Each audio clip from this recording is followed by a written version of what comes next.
There is a force within you that mimics your voice, wears your memories like a mask, and whispers in your own tone.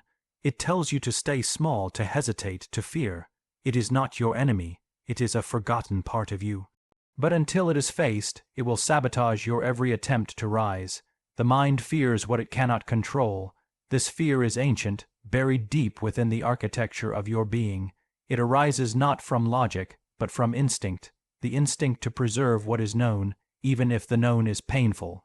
You may believe that your desire for growth is pure, that your plans and aspirations are the natural unfolding of who you are, but beneath them lies a more primal truth.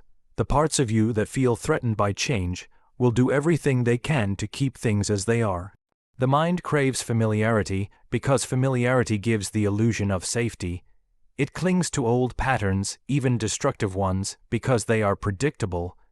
It would rather suffer in a known hell than risk the uncertainty of an unknown heaven. And so, when you try to grow, when you attempt to step beyond the story you've always told yourself, your mind begins to resist, subtly at first. It whispers small doubts, it delays, it distracts. It tells you that now is not the right time, that you're not quite ready, that maybe tomorrow you'll be stronger. But these are not facts. These are defense mechanisms, psychological armor crafted over a lifetime to protect the fragile ego from the chaos of transformation. The mind fears what it cannot map, what it cannot define, what it cannot guarantee. It fears the wild, the mysterious, the unfamiliar, because in the realm of the unknown, control dissolves. And control is what the mind believes it needs to survive. This is why growth feels like danger, why peace feels foreign, why love, when true and unconditional, can provoke panic, because such experiences threaten the identity your mind has constructed to feel secure. It does not yet understand that control is not the same as power, and that true strength lies in surrender to deeper forces within you. The path to becoming more than you are is not about conquering the mind. It is about teaching it to trust the soul, to slowly introduce it to the unknown, not as an enemy, but as the place where life truly begins. Only when the mind stops guarding the gates of transformation can you walk through them freely.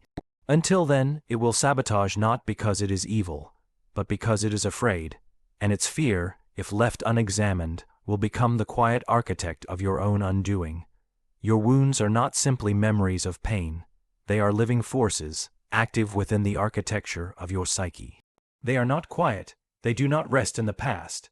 They speak, they move, they guide your choices from behind the curtain of consciousness. And more often than not, they speak louder than your highest intentions, louder than your plans, louder than your will. You may believe you are making decisions out of freedom, out of clarity. You may believe you are choosing your future from a place of wisdom.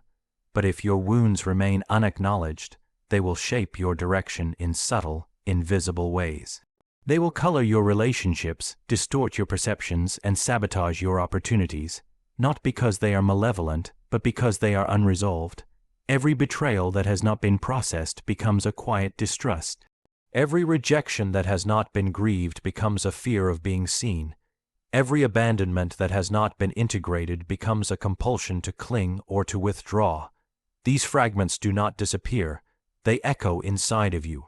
And when you ignore them, they gain power. A wounded psyche does not whisper gently. It screams in silence. It builds walls around the heart and calls it strength. It turns neglect into humility.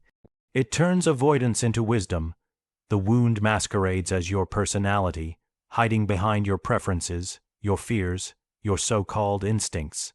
And you begin to believe that you are simply cautious, simply independent, simply rational, when in truth, you are haunted.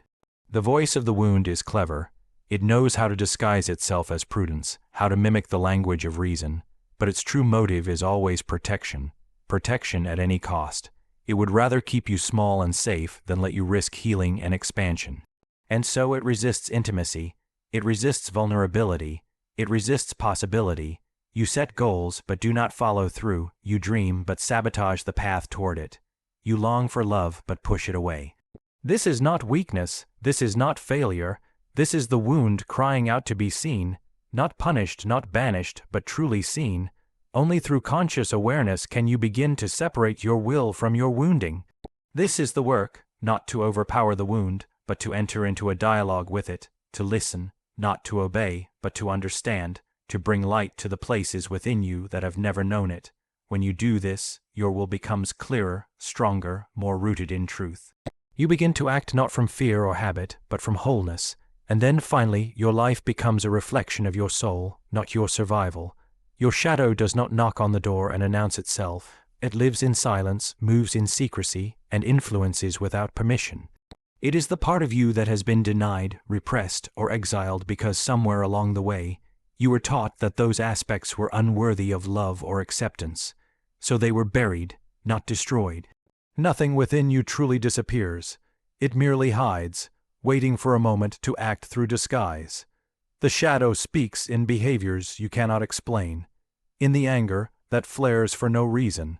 In the envy you suppress but feel burning behind your smile. In the guilt that rises without cause.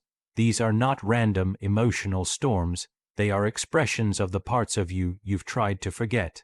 They are the exiled fragments, unloved and unheard, finding ways to influence your choices from behind the veil of awareness. You might believe you are a good person because you are polite, calm, and controlled. But the truth of your being is not contained in your manners. It is found in what you do when no one is watching, in what you feel when someone else succeeds, in what you crave when you are tired of pretending. The shadow is not evil, it is honest, brutally, inconveniently honest, and until it is brought to light, it will direct your life in ways you do not understand. It often appears in projection. That is, you will see in others what you cannot bear to face in yourself. The arrogance you despise, the laziness you judge, the rage that terrifies you, these may be your own qualities, pushed so deep that they now show up as irritants in the world around you. Your outer world becomes a mirror for your inner split. What you hate most in others may be the very thing you have not yet reconciled in yourself. The shadow also influences self-sabotage. You may claim to want success, but find yourself procrastinating or undermining your progress. Why? Because deep down, the part of you that fears power, that mistrusts visibility, that associates achievement with danger, is at odds with your conscious desires. And this internal conflict plays out quietly until your life becomes a battlefield between what you say you want and what you unconsciously resist. Wholeness demands that you make peace with your shadow. Not by indulging its impulses, but by understanding its needs. The shadow does not want control. It wants recognition. It wants to be heard, to be seen, to be included in the dialogue of your life. When you integrate it, you become more than you were. You access creativity, vitality, strength, and clarity that were once locked behind the walls of repression. To ignore the shadow is to walk through life half-asleep, at the mercy of unseen forces. To face it is to reclaim your fullness. And in that fullness, you no longer act in contradiction to yourself. You no longer need to pretend or suppress. You live in the light not because you have no darkness, but because you have befriended it. The secret forces that once sabotaged you become your greatest allies, and the life you feared you could never have becomes possible, because now, all of you is finally allowed to live. You have been taught to seek comfort, as if it were the highest form of happiness. The culture rewards it, the world sells it, and your mind craves it. But comfort is not peace. Comfort is the absence of challenge, the dull quiet of unbroken patterns, the soft cushion that lulls your soul to sleep. Peace, on the other hand, is born from depth. It emerges not from the absence of conflict, but from the integration of it. Peace is forged in the fire, while comfort avoids the flame entirely. The mistake is subtle but dangerous. You believe that if your life is undisturbed, if no pain arises, if no discomfort enters your space, then you are at peace. But this is not peace, it is stagnation. True peace is not dependent on outer conditions. It is not the stillness of an untouched surface, but the calm that remains when you have plunged into the depths and returned whole. Comfort seduces you into shrinking. It tells you that risk is reckless, that silence is safety, that routine is wisdom. But beneath this surface calm is an inner restlessness. a quiet despair that grows with every ignored truth, with every postponed dream. Your soul knows when you are avoiding your path. It knows when comfort has become a cage. It knows that you are not born merely to be unbothered. You were born to be whole. The mind seeks comfort because it fears the unknown. It craves predictability, stability, and the illusion of control.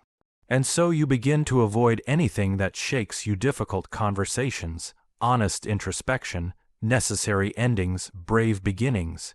You call it being grounded. You call it being realistic. But what you are often protecting is your unwillingness to grow. There is a kind of quiet that comes not from peace but from suppression. You stop questioning. You stop reaching. You stop feeling. The noise dies down not because you've healed, but because you've silenced every voice that called you forward. This is not serenity. It is self-abandonment dressed in stillness.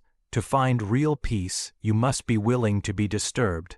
You must allow the waters to stir, to rise, to rage, until every hidden fear, every false identity, every unacknowledged longing surfaces. Peace is not given.